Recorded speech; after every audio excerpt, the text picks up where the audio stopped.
कल्पना कीजिए, 40 दिन तक भूखे प्यासे रहने के बाद आपके हाथ में बस एक कटोरा पानी बचा हो और उसी क्षण कोई अजनबी आपसे वह पानी मांग ले, क्या आप दे देंगे या खुद को बचाएंगे?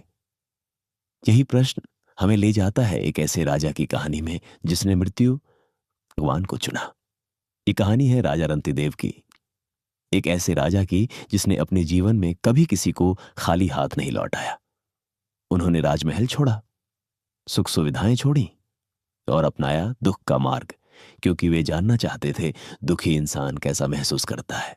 48 दिनों का उपवास, शरीर कमजोर, आंखों में थकान और सामने रखा था थोड़ा सा भोजन और एक कटोरा पानी, जीवन और मृत्यु के बीच की आखिरी रेखा। जैसे ही राजा भोजन करने बैठे, एक भूखा ब्राह्मण आया। राजन, मैं भूखा हूं। राजा ने बिना सोचे अपना अन्न दे दिया। फिर एक और आया, फिर कुछ कुत्ते। हर बार राजा ने अपना हिस्सा बांट दिया। अब उनके पास कुछ भी नहीं बचा सिवाय उस पानी के। तभी एक चांडाल सामने आया। उसकी आंखों में प्यास और मृत्यु साफ दिख रही थी। राजन, पानी। राजा के हाथ कांप रहे थे, गला सूख चुका था। यही वह क्षण था जहां इंसान और संत के बीच फर्क तय होता है। राजा ने आंखें बंद की और भीतर से एक आवाज आई, यह शरीर प्यासा है पर आत्मा नहीं। सामने जो खड़ा है वही नारायण है।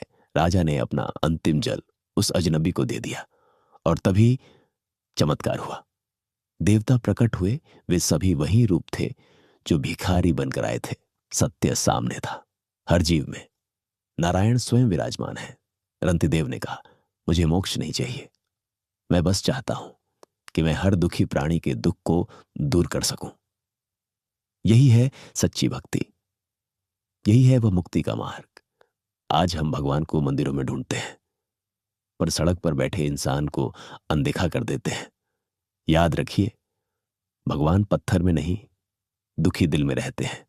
जब आप अपना आखिरी हिस्सा भी किसी और को दे देते हैं, तब आप खाली नहीं होते, आप भगवान से भर जाते हैं। अगली बार जब कोई जरूरतमंद दिखे तो सोचिए, शायद वही आपका नारायण हो।